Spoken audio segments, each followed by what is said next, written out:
KBS 제1라디오 4시 뉴스를 마칩니다. 아나운서 김윤지였습니다. KBS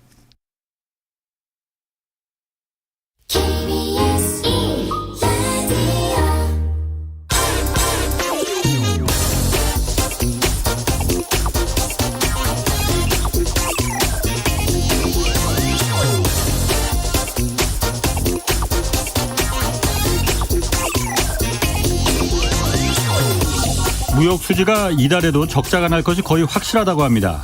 6달 연속 무역 수지 적자를 기록한 건 1997년 IMF 외환위기 이후 처음 있는 일입니다. 전경련은 이 상태로 간다면 올해 전체 무역 수지 적자 규모는 280억 달러를 넘어서 1956년에 이 통계를 집계한 이래 사상 최대 규모에 달할 것이다. 이런 암울한 전망을 내놨습니다. 원자재를 수입해 가공하는 중소, 중견 기업들이 버틸 수 있는 이 원달러 환율은 1206원이 마지노선이라는 조사가 있었지만 오늘 환율은 1394원을 기록했습니다.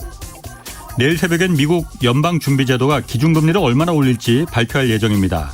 미국 금리 올라가면 환율은 더 올라갈 가능성 크고 그럼 물가는 더 올라갑니다. 부자들이야 조금 불편한 정도지만 대다수 서민들은 이게 생계가 달린 문제입니다. 라면에 김치 반찬 하나 먹기도 겁나는 세상이 되어버렸습니다. 정부는 괜찮다고 말만 할 게 아니라 이제는 뭔가 좀 정교한 대응책을 내놓아야 합니다. 네, 경제와 정의를 다잡는 홍반장, 저는 KBS 기자 홍사훈입니다. 홍사훈의 경제쇼 출발하겠습니다. 유튜브 오늘도 함께 갑시다.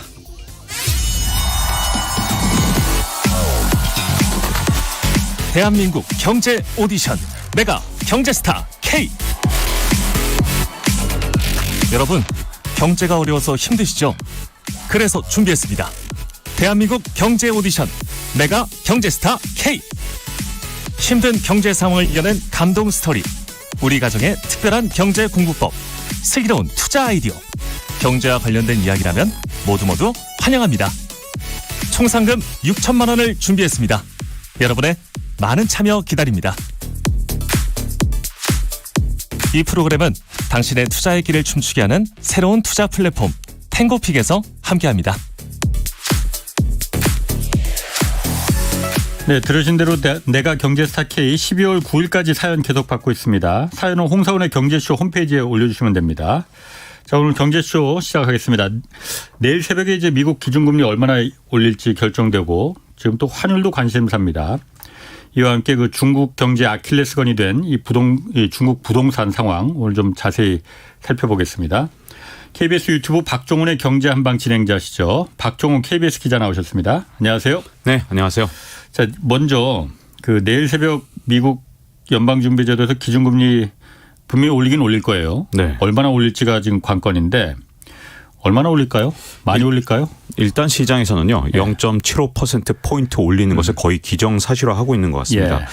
자, 근데 여기서 이제 제가 몇 달 전에도 한번 말씀드린 적인데 이 파월 의장이 이끄는 이 연준이 굉장히 가성비가 떨어지는 방식으로 금리를 올리고 있다. 이렇게 말씀드렸고 앞으로도 그럴 것이다. 그런 말씀을 드렸었는데 이게 지금도 계속되고 있고요. 만약에 0.75만 올리게 된다면 이번에도 가성비가 떨어집니다. 그 이유는 뭐냐면 우리가 가격 대 성능비. 자, 금리 인상의 가성비라는 건 뭐냐면 금리를 덜 올리고도 물가를 잡을 수 있는 길이 있다면 그 방법이 좋잖아요.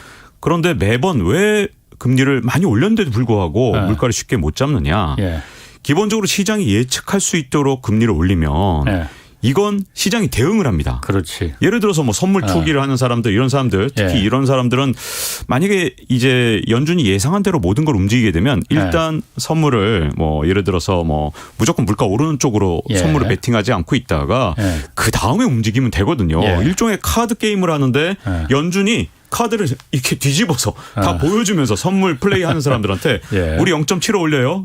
걱정하지 마세요. 이렇게 얘기를 하면 이 사람들이 일단은 금리 올린 날까지는 기다렸다가 다시 또 물가 오르는 여러 가지 뭐 원자재나 이런 거 오르는 쪽에 다시 베팅을 해버리면 이 자체가 굉장히 가성비가 떨어지는 방식이거든요. 그래서 이번에도 0.75를 만약에 시장의 예상대로 연준이 그렇게 올린다 그러면 물론 시장은 뭐 또 하루 이틀은 할지도 몰라요. 물론. 그러나 굉장히 가성비가 떨어지기 때문에 이제 골드만삭스에서 이제 무슨 얘기를 했냐면 금리가 이제 올해 한 뭐 상반기까지만 해도 뭐 금리 올려봐야 3.5 아니겠냐. 그러다가 이제 물가가 자꾸만 올라가니까 이제 4.0까지는 올리지 않겠냐. 이렇게 얘기했다가 지금 골드만삭스 최근 예상은 연리 4.5%까지도 올릴 수 있다. 이게 가성비가 떨어지기 때문에 자꾸만 더 올라가는 겁니다. 이런 상황이 안타깝게도 내일 새벽에 또 반복될 거냐, 어떻게 될 거냐는 좀 지켜봐야 될 것 같습니다. 그런데 저 진짜 궁금해요. 그거를 그러니까 사람들이 시장에서 지난번에도 그렇고 0.75% 올릴 것 같아. 그러니까 뭐 좀 잠깐 좀 쫄았다가 0.75 올린 다음에는 예상대로 그 정도 올랐네 하고서 그 다음부터 다시 또 뭐 똑같은 상황이 반복됐잖아요. 그래서 이제 가성비가 떨어진다고 했잖아요. 네. 그러면 미국 연방준비제도 파월 의장도 그렇고 거기 있는 사람들도 그렇고 박 기자보다 더 똑똑한 사람들도 많을 텐데 그렇게 가성비 떨어지는 행동을 왜 할까요? 용기가 없어서 그런 거예요, 그러면은? 이게 항상 연준이 정말 시장을 쭉 끌고 가면서 이렇게 뭐랄까 시장을 주도하는 그런 모습을 보였던 연준 의장도 있죠. 예를 들어서 폴 볼커 연준 의장이 대표적인데 이런 분은 뭐 취임한 지 얼마 뒤에 11.5%였던 기준금리를 한 번에 4%포인트를 올려서 15.5를 만들었던 분이잖아요. 단 한 방에. 네, 한 방에. 그래서 어떻게 보면 시장이 정말 깜짝 놀랄 정도로 금리를 올렸기 때문에 물가를 잡을 수 있었고 정반대인 사람이 아서 번즈 연준 의장이죠. 1970년대 우리가 모두 다 이제 인플레이션의 가장 나쁜 사례로 지목하는 볼거 바로 전이었었죠. 네. 그레이트 인플레이션 또는 스태그플레이션이라고 부르는 1970년대 물가 상승을 만들었던 그런 사람이 아서번즈잖아요.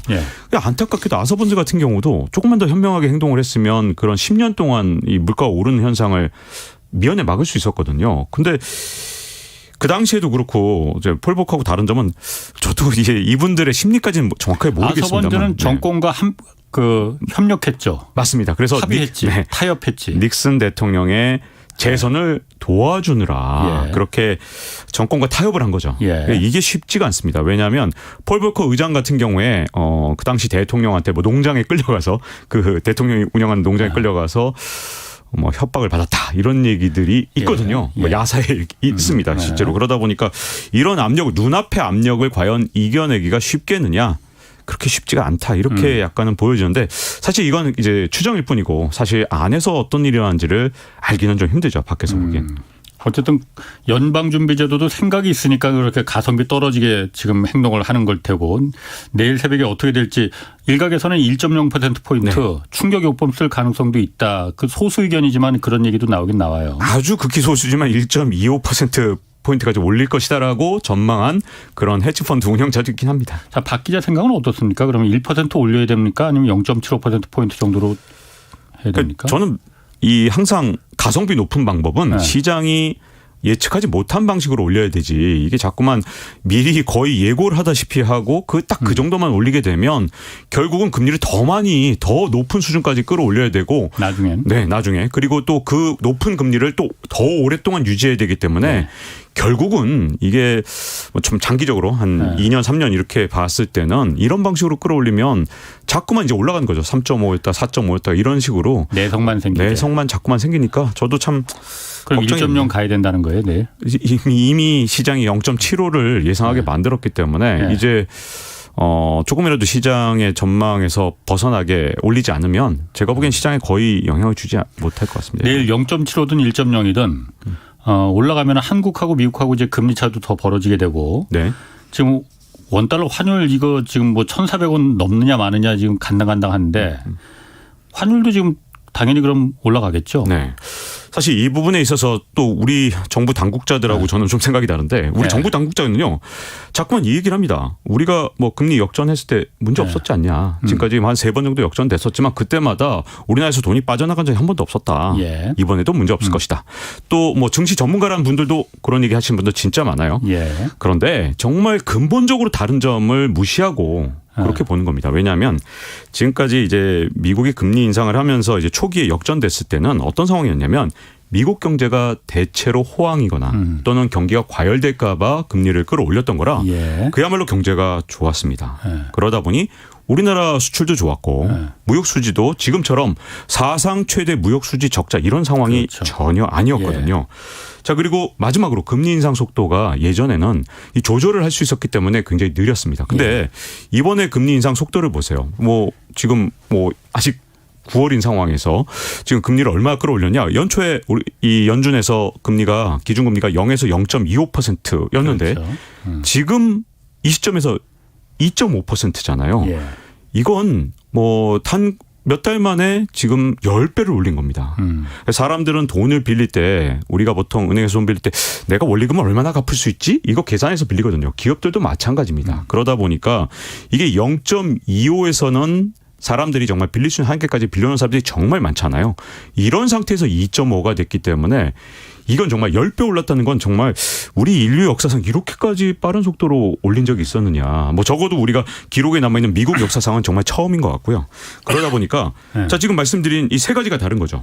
자, 무역 수지 적자 다르고요. 그다음에 역대급 금리 인상 속도 다르고 그리고 미국 경제가 지금 호황이라 올리는 것보다도 물가를 잡기 위해서 억지로 올리는 거기 때문에 이 세 가지 점에서 다르기 때문에 아니 뭐 역전돼도 괜찮아요라고 하는 건 너무 아니한 생각이다라는 걱정이 듭니다. 그때하고는 좀 상황은 완전히 다른 것 같아요. 특히나 그러니까 우리가 그동안은 수출로 버틸 수 있고 그게 가장 큰 무기였었고 무역 수지, 경상 수지 흑자가 다 충분했었는데 지금은 다 판판이 다 적자로 돌아서고 있잖아요. 그래서 그게 아마 큰 변수가 되지 않을까 그 생각이 좀 드는데 2301님이 이거 물어보셨거든요. 만약에 우크라이나 러시아 전쟁이 휴전을 하거나 아니면 종전이 되면은 미국의 금리가 그럼 하향 곡선 내려가겠느냐. 휴전을 하거나 종전을 하면은 어떻게 보세요? 휴전이나 종전을 한다면 그러겠지만 제가 여기 들어오기 직전에 이미 기사가 나왔죠. 바로 러시아에서 푸틴 대통령이 지금 징집령을 내렸습니다. 그러니까 지금 그 가능성보다는 서로 지금 아직도 맞대결을 그러니까 이제 물론 이런 과정에서 서로 힘대결을 하다가 이게 오히려 좀 서로 막 끌어올릴 수도 있어요. 그러다가 뭐 휴전이나 종전이 갑자기 될 수도 있지만 지금 상황에서는 만약에 성과 없이 푸틴 대통령이 어떤 방식이든 전쟁이 끝나버리면 푸틴 대통령 입장에서는 사실 권력을 계속 유지하기가 쉽지 않고요. 또 마찬가지로 우크라이나 입장에서도 지금 최근에 승전을 했단 말이죠. 이런 상황에서 크림반도까지 진군을 하자 이렇게 주장하는 좀 약간 강경파들이 좀 굉장히 많거든요. 이런 상황에서 그렇게 휴전이 쉽지는 않을 것 같지만 만약에 그럼에도 불구하고 휴전이나 종전이 가능하다 그러면 당연히 금리 인상 속도나 아니면 또는 고금리를 유지하는 기간 이게 더 중요한데 사실 앞으로는 그 기간이 좀 짧아질 가능성이 있긴 하죠. 그런데 지난번에 그 미국의 그 물가 상승률이 조금 약해지긴 했지만은 소비자 물가 지수가 그 에너지와 식량을 뺀 근원 소비자 물가는 더 올라갔잖아요. 네.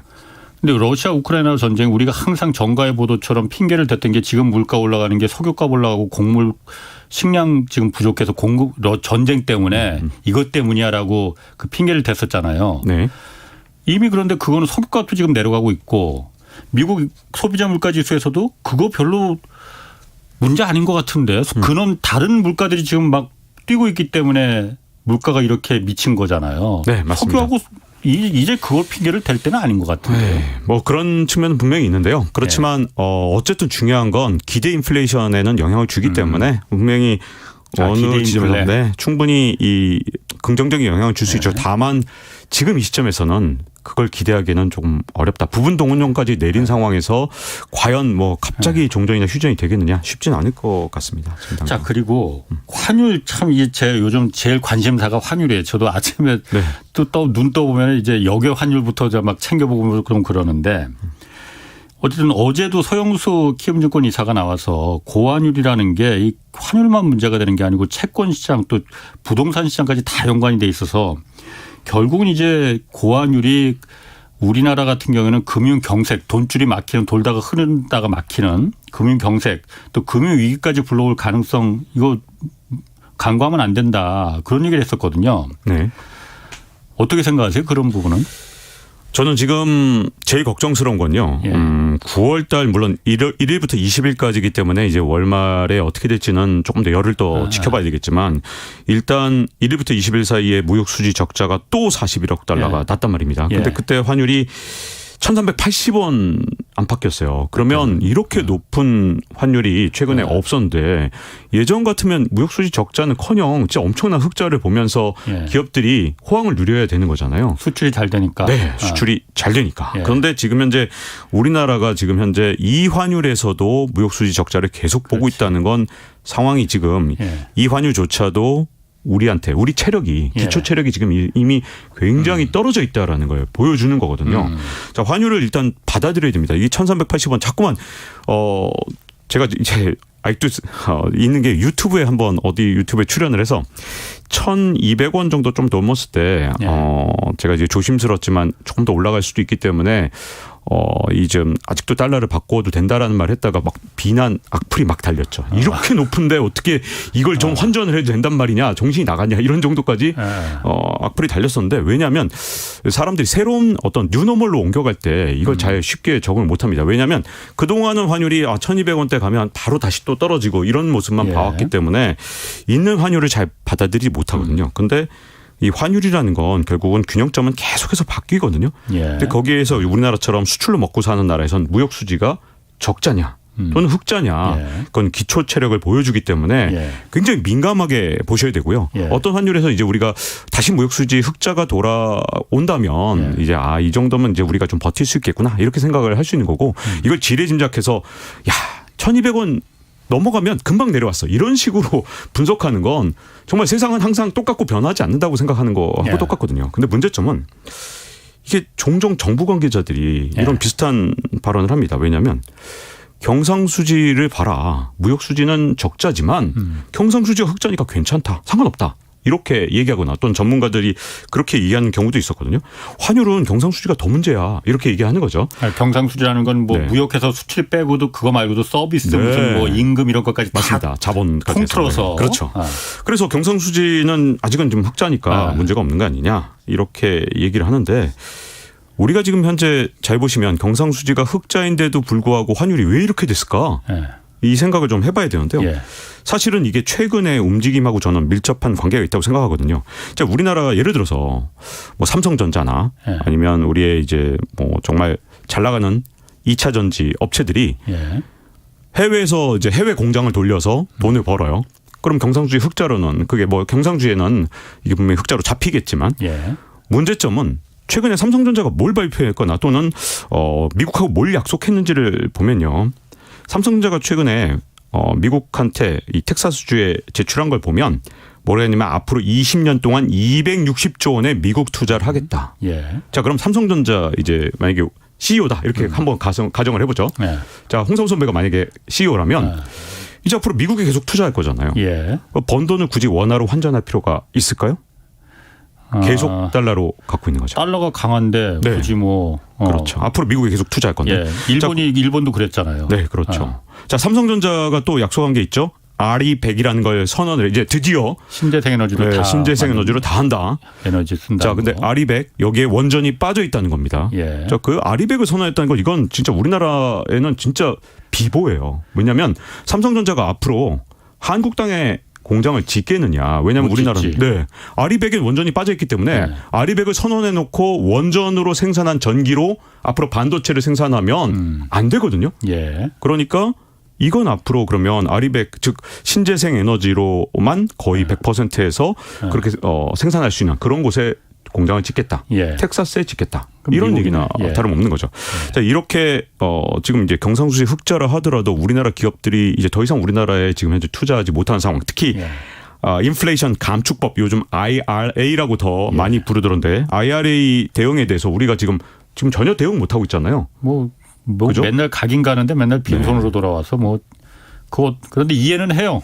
이미 법안까지 미국 의회를 통과한 건데 어떻게 되돌리겠어요? 그렇죠. 사실 그 전에 로비를 했어야 되죠. 일본도 그런 철저하게 준비를 했는데. 제가 엊그제도 말했지만 미국 대사관하고 조태용 주미 대사나 거기 사무관 나가 있잖아요. 엄하게 책임 물어야 됩니다. 뭐 하고 앉았었느냐는 거지 그때 그 법안 상원 하원 다 통과될 때까지. 그러니까요. 우리는 뭐 준비도 잘 못하고 있었고 일본은 철저하게 준비했는데 그것도 제가 보기에는 진짜 심각한데 잘 생각해 보면 그러면 앞으로 이제 배터리나 자동차 이제 공장을 지을 때 다 미국에 짓는다. 역시 마찬가지로 해외 법인에서 번 돈 이런 돈들이 이제는 한국에 다시 돌아올 가능성이 없는 거죠. 그러니까 환전할 필요가 없는 거죠. 그러니까 우리 정부에서 자꾸 경상수지 흑자라 괜찮아요라고 한다면 아니다라고 전 얘기하고 싶은 게 이제 우리나라가 아닌 외국의 공장을 다 짓는다면 우리나라 기업들이 이제 더 이상 원화로 환전할 이유가 없고 우리나라 공장을 거의 안 짓는데 이제 첨단 공장은 거의 다 미국의 반도체, 배터리, 전기차 이게 전부 다 지금 미국에서 온갖 법안으로 지금 다 짓도록 돼 있잖아요. 그런 상황이고 일본이 엔저가 되면서 외국에 나가 있는 일본 기업들이 일본 자체로 돈을 들여오지 않았어요. 달러를. 그렇죠. 그래서 맞습니다. 결국은 일본이 저렇게 된 거거든요. 네, 맞습니다. 정확한 지적이시고요. 지금 우리가 지금 현재 그 상황에 있다고 보여지고 그걸 지금 이제 외환 시장에 자꾸만 개입해서 환율을 억지로 끌어내리는 거죠. 왜냐하면 자꾸만 위로 올라가니까 시장의 힘은. 자, 그리고 지난 주말에 이제 시장에서 예측은 정부에서 적어도 20억 달러 정도는 개입을 한 것 같다. 그래서 1,390원대였던 환율을 한 1,385원까지 끌어내렸습니다. 지난 주말에. 근데 문제는 다시 오는 환율 어떻게 끝났는지 이제 아시잖아요. 1,394원에 끝났습니다. 그러니까 그렇게 20억 달러 이상을 썼을 거라고 지금 시장에서 추정하는 그 정도로 뭐 추정입니다. 어디까지. 그렇지만 외환 보유액 보면 이제 해외 헤지 펀드들 다 우리 외환 보유액 계속 보고 있어요. 이거 외환 보유액이 주는 게 보이면 이거 진짜 큰일이거든요. 근데 문제는 이렇게 외환 보유액을 만약에 써서 이렇게 끌어내렸는데 단 한 닷새 만에 다시 원래대로 돌아가 버리면 이거 제가 보기에는 그야말로 총알만 낭비하고 환율 오히려 더 불안하게 만드는 게 아니냐 시장에서 이거 기대만 더 높이는 거죠. 이렇게 되면 앞으로 이게 습관적 반복적으로 자꾸만 외환 시장에 개입하는 건 제가 보기에는 오히려 헤지펀드한테 관심만 끄게 할 뿐이지 지금 진짜로 환율을 안정시키는 방법이 아니다. 근본적인 문제 해결하지 않고 과연 시장에 하루하루 개입하는 방식으로 얼마나 버티겠느냐 이런 걱정이 좀 있습니다. 아니 제가 그 어제도 이제 서영수 이사하고 이 부분에 대해서 좀 얘기를 한 부분이 제가 좀 인상 깊게 들은 게 우리 정부에서는 어쨌든 좀 뭐 유로화도 떨어지고 뭐 엔화도 떨어지고 중국 위안화도 떨어지고 뭐 그런데 같이 묻어가는 거니까 그렇게 혼자만 떨어지는 거면 모르겠는데 다 같이 떨어지는 거 아니야. 그러니까 그렇게 크게 걱정할 거 없다 하는데 거기 일단 기축통화국들이고 사실 보면 싱가포르나 인도네시아나 뭐 타이완 이쪽 화폐들은 그렇지 않잖아요. 그렇게 많이 안 떨어지잖아요. 이게 지금 우리 한국 경제, 한국 금융의 이 펀더멘탈 기초 체력이 지금 문제가 생긴 거 아니냐. 그래서 그게 환율로 원화 가치로 지금 나타난 거 아니냐. 그렇게 보여서 좀 우려가 되는 거거든요. 맞습니다. 저는 이제 환율을 항상 자주 확인합니다. 그 이유가 뭐냐면 한 나라의 경제 체력이 얼마나 되느냐를 보여주는 건 그 나라 통화 가치로 보면 되거든요. 그런데 이제 많은 분들이 이제 달러 대비 원화 환율만 검색을 해보신 분들이 많은데 한번 이제 동아시아 국가들하고 비교해 보면 사실 베트남 동화보다도 우리 원화가 최근 들어서 이 절하되는 원화 가치가 떨어지는 속도가 굉장히 빨랐습니다. 그러니까 그런 모습들을 볼 때 약간은 이제 우리가 이제 환율이 사실은 이제 이런 표현을 제가 좀 써요. 이제 뉴노멀에 접어든 거 아니냐. 이제 과거에는 이제 우리나라 환율이 한 1,000원에서 한 1,200원 정도로 왔다 갔다 했다면 지금 현재 환율이 이제 일시적인 상승을 넘어서서 이 1,390원대 환율이 새로운 뉴노멀로 좀 받아들여야 되는 게 아닌가 이런 생각을 좀 보여주고요. 그 얘기는 다시 말하면 우리나라의 기초 체력이 조금 바뀌고 있다. 이렇게 좀 보여지는 거죠. 경제의 기초 체력이 바뀌고 있다는 게 좋은 쪽으로 바뀌는 겁니까? 나쁜 쪽으로 바뀌는 겁니까? 그 나라 가치, 통화 가치가 강세를 보여야 사실은 좋은 쪽이죠. 지금 현재 상황에서는 안 좋은 쪽으로 좀 이제 새로운 뉴노멀이 우리 원화 가치로서는 좀 안 좋은 쪽으로 가고 있는 것 같습니다. 그리고 아직 새로운 이제 균형 환율이 얼마일지는 지금 현재 이제 이동하는 중이기 때문에 아직은 좀 알기가 어려운 상황인 거죠. 지금 계속해서 찾아가고 있는 새로운 균형점을 찾아가고 있는 그런 상황으로 보여집니다. 내가 그리고 박 기자 나왔으니까 뭐 경제학 박사시니까는 궁금해요. 이 강달러라고 하잖아요. 그 달러가 그래서 전 세계 하여튼 다 화폐를 다 지금 무너뜨리고 있다. 뭐 다는 아니지만은 이 강달러가 되면은 이 상황이 미국한테는 좋은 겁니까? 그 부분이 진짜 심각한 문제거든요. 왜냐하면 제가 역시 한 몇 달 전에 나와서 이제 말씀을 드렸는데 이 현상을 제가 이렇게 될 것이다. 왜냐하면 미국에서 강달러를 용인하고 그 이유는 제가 이런 표현을 썼죠. 인플레를 수출할 수 있는 유일한 나라가 미국이고 인플레를 수출하는 과정에서 몇몇 개발도상 국가들이 오히려 무너지는 걸 미국이 선호할 수도 있다. 이 말씀을 드렸었죠. 그래야 다시 달러 패권이 더 강력해지니까요. 자, 이게 이제 앞으로 이제 우리가 겪게 될 이제 계속해서 이 현상이 아직도 계속되고 있고요. 예.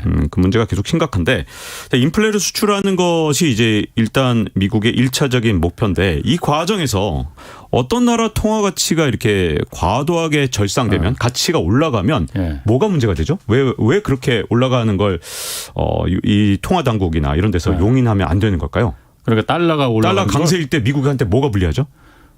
우리가 수입하는 물가가 당연히 비싸지고 왜냐하면 모든 걸 미국 입장에서 달러 강세가 싫은 이유가 있다면 뭘까요? 미국 입장에서 달러 강세가 싫은 거 저는 뭐 싫은 건 없을 것 같은데 수출은 안 되죠. 미국이 그러니까 네, 원래는 미국이야 뭐 어쨌든 그런데 수출로 먹고 사는 나라는 아니니까 여기에 바로 핵심이 있습니다. 네.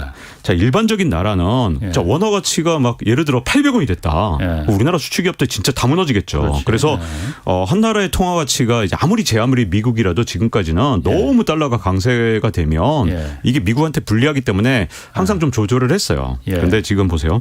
미국의 무역 수지가 2022년 5월에 네. 마이너스 110억 달러 적자였거든요. 예. 자, 그런데 9월에는 마이너스 70억 달러 적자입니다. 자, 그럼 적자 폭이 줄었죠. 예. 미국이 원래 만성 적자 나라입니다. 그렇지. 예. 자, 근데 적자 폭이 줄었어요. 예.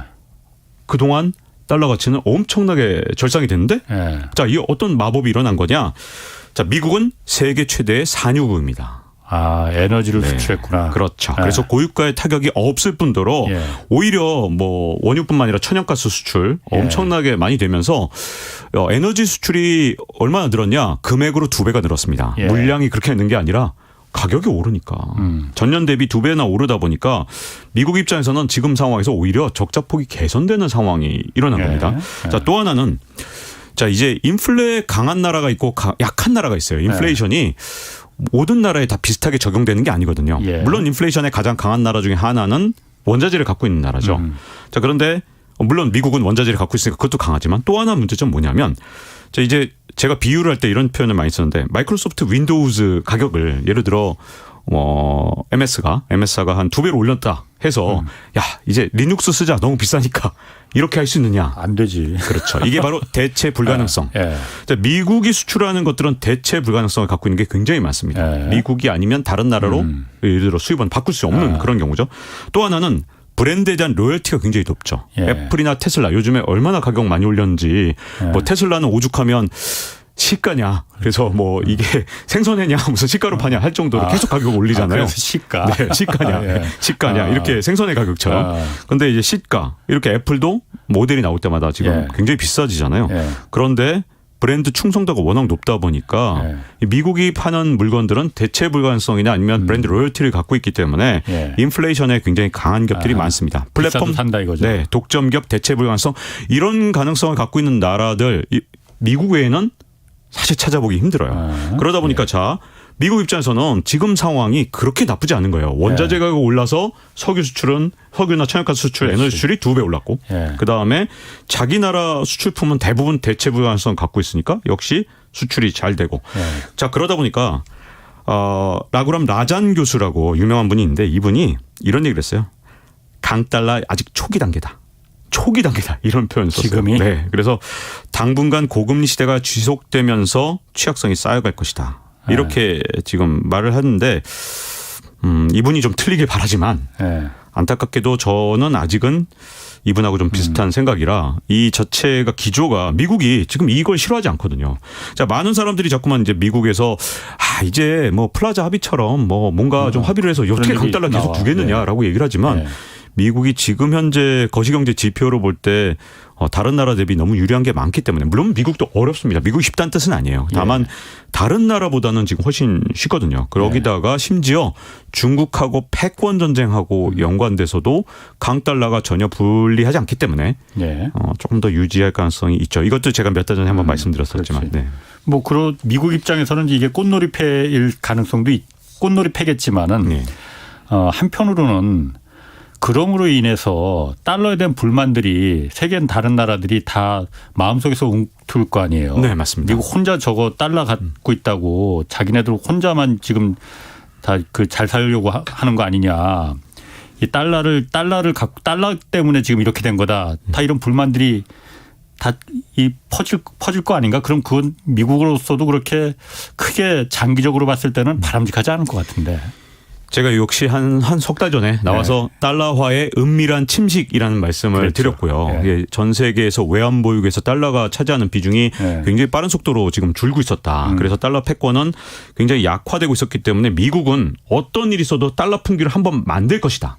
그걸 만들어야만 달러의 패권을 다시 회복할 수 있다고 말씀드렸고 그 방법 중에 가장 좋은 방법은 개발도상국 이런 쪽에서 이제 도미노 현상처럼 무너지면서 그런 나라들이 무너지게 되면 지금 말씀하신 대로 달러가 정말 밉죠. 아유 정말 미운데 저 달러를 없으면 부도가 나는 거예요. 국가. 더 쟁여놔야겠다 이 생각 들지. 네, 그렇죠. 정말 미운 달러지만 이제 가져야 되는 수밖에 없는데 자 이제 은밀한 침식이 또 하나 문제라면 두 번째 제가 이제 오늘은 이제 새로운 얘기 좀 하자면 달러 패권 예를 들어서 중국과 패권 전쟁에서도 지금 현재 강달러가 더 유리하다는 겁니다. 왜냐하면 우리가 이제 항상 이제 미국하고 최근에 패권 전쟁을 벌였던 나라 경제적으로 일본을 떠올리잖아요. 그래서 플라자 합의를 항상 떠올립니다. 그래서 1985년에 플라자 합의를 하면서 이렇게 이제 약달러 정책 쓰고 오히려 엔화 강세를 유도해서 일본을 무너뜨렸다. 이런 얘기를 하면서 뭔가 통화 전쟁을 하면 또 같은 방식이 또 반복될 것이다라고 생각하시는 분들도 있지만 저는 좀 생각이 다른 게 일본하고 중국은 사실은 경제적 위상이 완전히 다릅니다. 일본은 선진국이었고 거의 모든 그 당시에 제품에 있어서 미국하고 일본이 경합을 했어요. 그러다 보니까 이제 미국은 이제 일본하고 싸워야 되니까 이제 다 경합하는 제품들하고 싸워야 되니까 달러 약세를 해서 그리고 엔화 강세를 만들어내서 일본을 수출을 못하게 만들었어야 되는데 가성비를 그러니까 차이나게 만들어서 그렇죠. 근데 지금 일본하고 중국이 정말 다른 게 중국은 물론 G2 미국하고 견줄 만큼 굉장히 경제 규모가 큰 건 맞지만 이건 경제적으로 선진국에 진입해서 그런 게 아니라 1인당 국민소득이나 아니면 뭐 산업의 발전 단계나 아직도 개도국 수준이지만 인구가 워낙 많다 보니까 곱하기를 했을 때 이게 G2가 되는 거잖아요. 자, 그러니까 선진국이었고 심지어 진짜 뭐 미국보다도 1인당 국민소득 훨씬 더 높았던 일본하고 상대할 때와 이 전략과 그다음에 개도국이지만 굉장히 규모가 큰 중국하고 싸울 때의 전략은 굉장히 다르다고 보고요.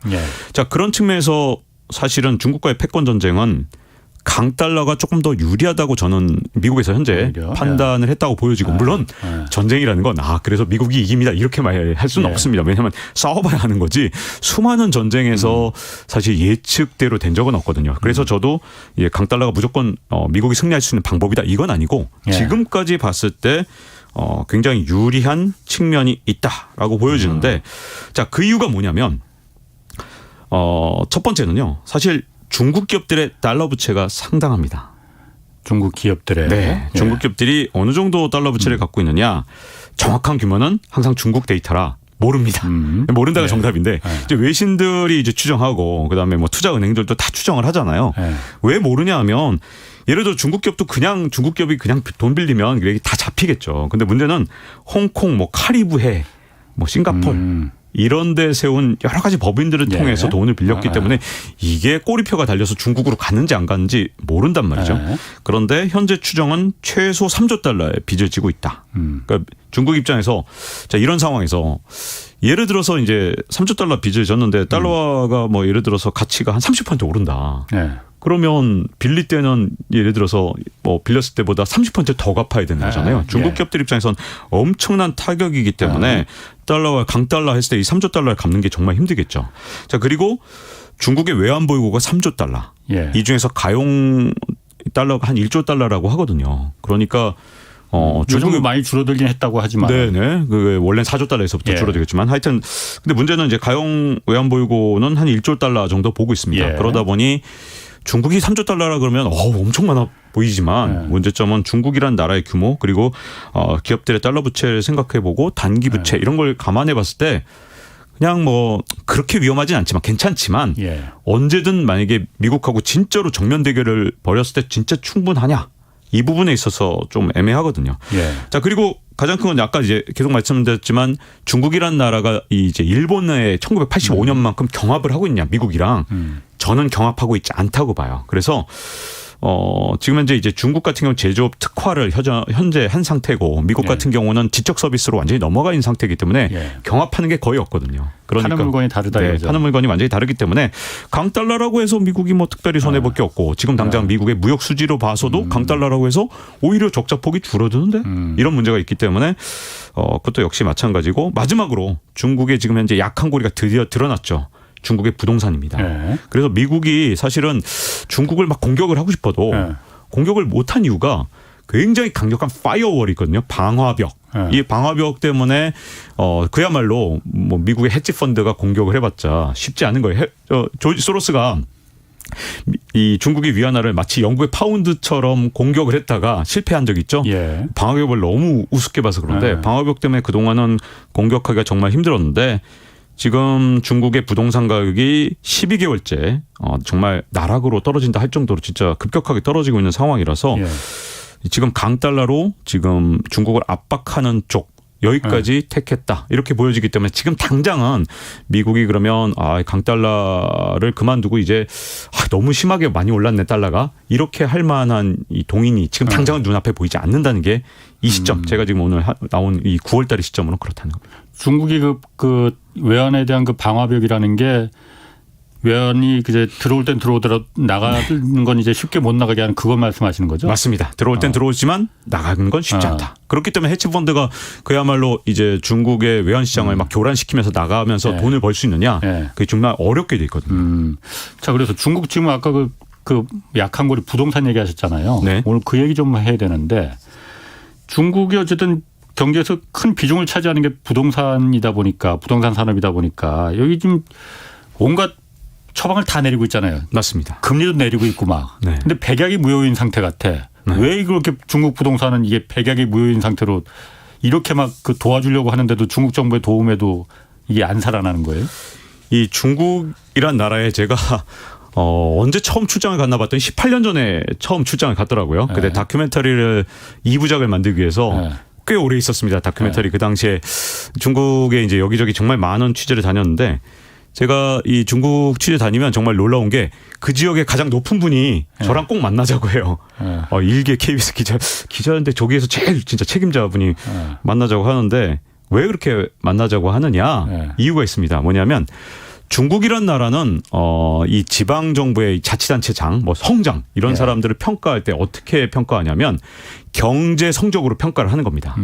자, 근데 경제 성장률을 끌어올려야 돼요 지역에. 그러니까 저는 사실 그때 당시에 중국에 대해서 좋은 얘기 들어간 게 아닌데 왜냐하면 제목이 중국 기회인가 수렁인가였거든요. 그러니까 수렁인 부분이 상당히 많았죠. 18년 전이라. 18년 전에 이제 수렁인 측면이 뭐였는지 제가 사실은 지금 일어날 일을 제가 그 당시 18년 전에 다큐멘터리에서 미리 좀 소개를 했었는데 그 얘기는 나중에 하고요. 자, 그때 왜 그러면 지방자치단체장들이 저를 만나느냐. 경제 성장률을 끌어올리려면 한국 기업을 하나라도 좀 어떻게 해보려고 그러면 인터뷰를 내가 KBS랑 하면 혹시 한국 기업이 하나로 더 오겠냐 이런 거죠. 자, 이런 정도로 정말 지방자치단체장들이 하나라도 기업을 끌어올려 그러니까 자, 그럴 때 가장 중요한 건 사실 KBS와의 인터뷰가 중요한 게 아니라 제일 중요한 건 뭐다? 총알이죠. 돈입니다. 돈이 있으면 어떻게 하면 되느냐? 예를 들어서 정말 뛰어난 뭐 중국 기업이든 한국 기업이든 끌어오면서 야, 내가 10년 동안 뭐 앞으로 세금 너한테 지방세 안 물릴게. 그다음에 뭐 수도요금, 뭐 전기요금 하나도 안 받을게. 그리고 땅도 공짜로 줄게. 하려면 돈이 필요하죠. 그 돈을 어떻게 마련했냐가 굉장히 중요한데 이게 전부 다 땅 장사로 마련을 한 겁니다. 전 세계 아마 유일할 거예요. 지방자치단체장들이 돈을 마련하는 방식이 땅 장사였다. 어떻게 했냐? 중국은 이제 보통 토지 사용권을 이제 일종의 민간에 파는 방식이죠. 그래서 70년 정도 사용할 수 있는데 뭐 용도에 따라 조금 다르긴 한데 최장 70년 이렇게 땅을 팔아요. 그럴 때 이제 수수료 파는 건 아니고 정확히 수수료 국유 재산이니까는 그렇죠. 빌려주는 거지. 그러니까 70년 임차하는 거지. 임차죠. 70년 동안 가져가는 걸 그 사용권을 파는 거죠. 그래서 이 사용권을 파는데 이 지방 정부에서 수입이 어느 정도까지 갔었냐면 한때 50%까지 갔었고요. 최근에 이제 상황이 안 좋아지니까 이제 30%로 줄었습니다. 자, 그 지방 정부의 세수의 절반이 땅 사용권을 파는 방식, 70년 임대해 주는 그 사용권을 팔아서 이걸로 재정을 이 지방 재정을 내어왔단 말이죠. 자, 그러다 보니까 이제 부동산 가격이 우리나라 같은 경우 너무 많이 오르면 자꾸 정부에서 나서서 부동산 가격을 자꾸만 끌어내리려고 하는 부동산 안정 정책을 쓰잖아요. 중국은 그런 정책을 잘 안 썼어요. 물론 중국도 쓰긴 썼는데 집값이 진짜로 떨어지려고 그러면 다시 또 부양책 쓰고 이래서 부동산 가격이 뭐 일시적으로는 떨어진 적이 있지만 가끔씩 대체로 이 부동산 가격이 올라가는 걸 항상 용인을 했습니다. 또 한 가지는 이건 이제 노벨 경제학상 받으신 분이 쓴 논문에도 있었던 건데 중국에서는요, 이 놀라운 일이 있었는데 항상 개발도상 국가에서는 뭐가 문제냐면 저축이 부족합니다. 저축이. 왜냐하면 저축을 안 해요 사람들이. 뭐 저축 외에 다른 방법들이 많으니까. 근데 중국은 어떤 놀라운 일이 있었냐면 중국의 은행들의 이자율을 금리를 중국 정부에서 막 찍어 눌렀습니다. 그리고 최근에 연리 3%밖에 안 되고 막 그랬어요. 원래 중국의 시장 이자율은 막 10%가 넘을 때도 말이죠. 연리. 근데 그렇게 금리가 낮은데도 불구하고 중국 사람들은 돈만 생기면 저축을 했죠. 저축률이 가계 저축률이 무려 45에서 50%로 왔다 갔다 했거든요. 세상의 개발도상 국가 중에서 이런 나라는 중국밖에 없는데 그게 왜 그랬느냐. 부동산 가격을 강제로 끌어올리면서 아니면 올라가는 걸 그냥 용인하면서 부동산 가격이 팍 치솟아 오르니까 예전에는 가계에서 대출을 받을 수 있었냐 중국에서 못 받았거든요. 우리나라 1970년대 80년대 가계대출 잘 안 됐잖아요. 그것처럼 중국도 대출을 못 받으니까. 근데 집값은 사기만 하면 다음 뭐 한 5년 뒤면 막 2배, 3배 오르는 거예요. 중국은. 막 심지어 3, 4배도 오르죠. 자, 그런 나라에서 어떻게 되느냐.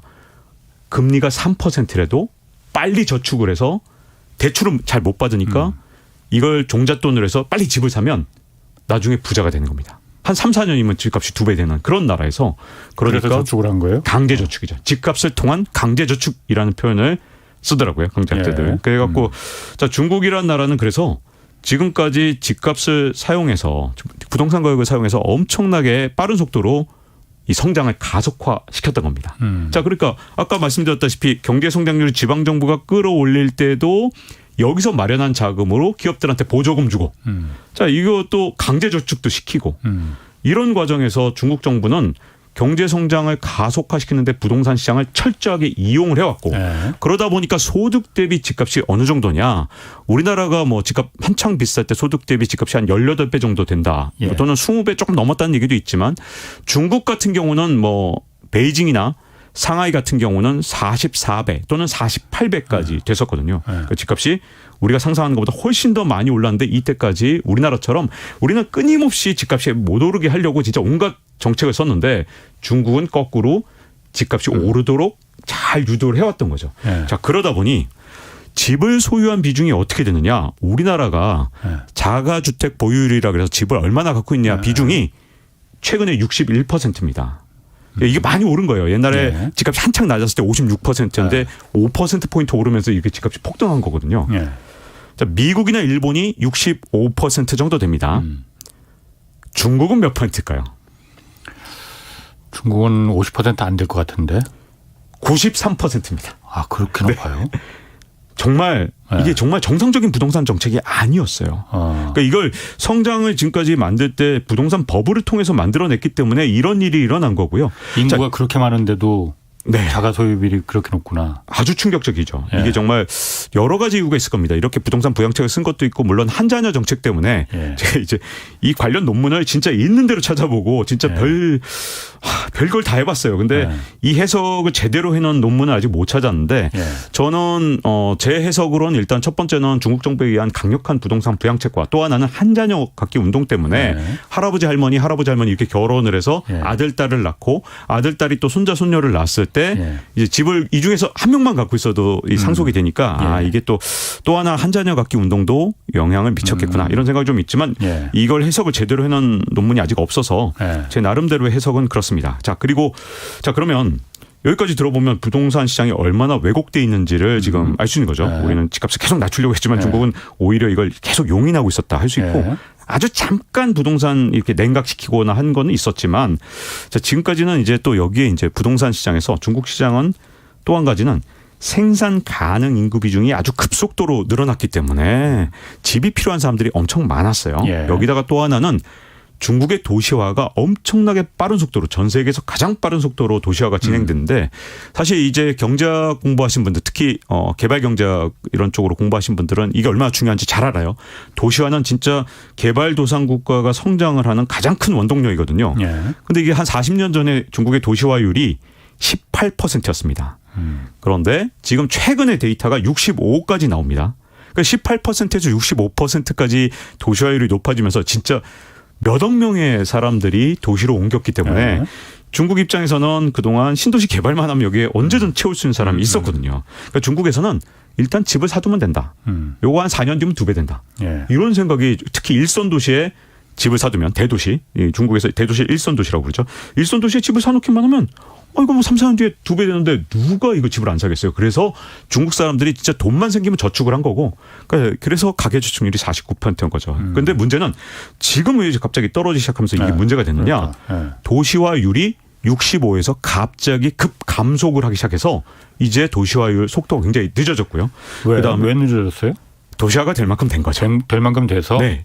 왜냐하면 선진국들이 대체로 70%대가 되면서 아주 느리게 이제 도시화가 진행됐거든요. 그러니까 중국도 이제 70에 가까워지니까 이제 도시화 속도가 갑자기 둔화된 겁니다. 이게 첫 번째 일어난 현상이고 두 번째는 중국의 생산 가능 인구 비중이 이제 줄어들기 시작했다는 겁니다. 중국도 인구가? 네. 언제부터 줄었냐? 2012년부터. 그런데 이제 진짜 빠른 속도로 줄어들기 시작한 건 한 19년부터거든요. 그러니까 이게 이제 더 이상 집을 살 만큼 예전에는 신도시만 만들면 언제든 그 집을 채워넣을 수 있는 사람이 있었지만 이제 그걸 채워넣을 수 있는 사람이 없다 보니까 중국의 빈집이 얼마나 있느냐. 지난해 보도가 나왔죠. CNN, 미국의 CNN이 1억 채 빈집이 있다. 그래서 정말 충격을 줬는데 최근에는 공공연하게 중국의 빈집이 1억 2천만 채다. 이런 보도들이 이제 중국과 중국 밖에서 자꾸 보도가 나오고 있기 때문에 지금 중국의 어떤 지금까지는 이제 부동산값 급등을 용인해 왔던 중국의 정책이 이제는 이제 집값 하락을 막지 못하는 어떤 임계점까지 와 있을 가능성이 현재로서는 조금 있다고 보여지는 거죠. 그러니까 다른 중국이 계속 부동산을 통해서 지방 정부도 그 수입을 재정을 이제 확보했고 그래서 그걸 밑거름으로 해서 이제 여러 가지 사업을 펼치고 했는데 그게 이제 한계에 왔다. 그래서 금리를 인하하든 뭐 하든 무슨 방법을 쓰더라도 아까 말씀하신 대로 도시화가 이제 거의 끝났고 인구가 줄어들고 있고 그러다 보니까 금리를 인하하든 어쨌든 이거하고 상관없이 그냥 이제 한계에 도달했기 때문에 내려가는 중이다. 그렇죠. 자가주택 보유율이 93%인 나라에서 이게 제가 정말 놀랐는데 그 집을 두 채씩 갖고 있는 사람이 정말 많아요, 중국에. 그런 상황에서 심지어. 그러다 보니까 이제 뭐 세 채 사고 네 채 살 게 아니면 신규 주택 분양이 잘 안 될 수밖에 없고 지금 중국 시장에는 지금 여러 가지 큰 문제가 왜 다른 나라랑 이게 숫자가 60대냐 이게 90대냐 정도의 차이기 때문에 아주 근본적으로 숫자가 달라서 만약에 중국 부동산 시장에서 문제가 생긴다 그러면 정말 굉장히 심각할 수도 있는 상황인 거죠. 그럼 중국 사실 시진핑 주석이 이게 부동산이 집을 한국도 그렇지만 집을 갖고 있는 사람과 없는 사람 차이 때문에 빈부격차가 워낙 심해지니 부동산 개발업자들 그러니까 시행업자들한테 경고를 했었잖아요. 그 대출 받아서 너무 과하게 대출 받아서 집 사고 그러는 거 하지 마라라고. 그 다음부터 이제 맞습니다. 부동산 경기가 잠깐 꺾였다가 너무 꺾이니까는 뜨고 하고선 다시 금리 뭐 그 대출 뭐 늘리고 막 그런 거잖아요. 네, 남은 시간이 짧아서 빨리 말씀드리면 원래 부동산 가격은 전 세계에서 그런 식으로 떨어집니다. 그래서 예를 들어 1991년부터 일본의 부동산 가격이 폭락을 했는데 그 이유가 뭐냐면 1990년 딱 들었으면서 너무 집값이 비싼 것 같으니까 일본에서도 갑자기 금리를 끌어올리고 창구 규제를 했는데 너 대출해 주지 마 이거였어요. 일본만 해도. 그런데 이게 똑같은 현상이 그 당시 이 집은 중국에서 이번에 공동부유 정책과 함께 지난해에 나온 거고 지금 1년 동안 떨어졌잖아요. 자, 일본에서 그 뒤로 집값을 끌어올리려고 온갖 정책을 썼는데도 30년 동안 이게 쉽지 않았던 것처럼 지금 중국도 그 초입이 아니냐라는 걱정이 나오고 있는 거죠. 왜냐하면 중국하고 우리나라 경제가 워낙 밀접하니까 중국의 부동산 가격이 떨어지면 우리도 같이 부동산 가격이 떨어질 수 있고 중국의 부동산 가격이 떨어지면 중국 사람들의 자산의 75%가 순자산의 75%가 부동산인 상황에서 소비가 줄어들 수밖에 없고 우리나라 수출에 3분의 뭐 4분의 1이 뭐 중국 대중국 수출인데 홍콩하고 중국하고 합쳐서 그러면 우리나라 입장에서는 정말 지금 현재 중국의 부동산의 시장에 앞으로 동향을 눈여겨봐야 되죠. 왜냐하면 소비 시장이 얼어붙을 수 있기 때문에 지금 만약에 중국이 부양책으로 다시 중국 부동산을 다시 끌어올리지 못한다 그러면 우리 입장에서도 좀 눈여겨봐야 되는 문제인 것 같습니다. 박신홍님이 박종훈 기자 한 번 더 모셔야겠네. 또 윤지팬님이 KBS 인제네 어떤 전문가보다 인사이트가 좋다 이렇게 격찬의 말씀을 하셨습니다. 이 같은 기자인데 어떻게 이렇게 같은 말을 하더라도 그렇게 논리적으로 하실까? 참. 고맙습니다. 뭐 따로 먹는 거 있어요? 자, 지금까지 박종훈 KBS 기자였습니다. 고맙습니다. 네, 고맙습니다. 내일은 서강대 김영익 교수와 함께 환율과 미국 기준금리 인상 자세히 좀 분석해 보겠습니다. 지금까지 경제와 정의를 다잡는 홍반장, 홍사원의 경제쇼였습니다.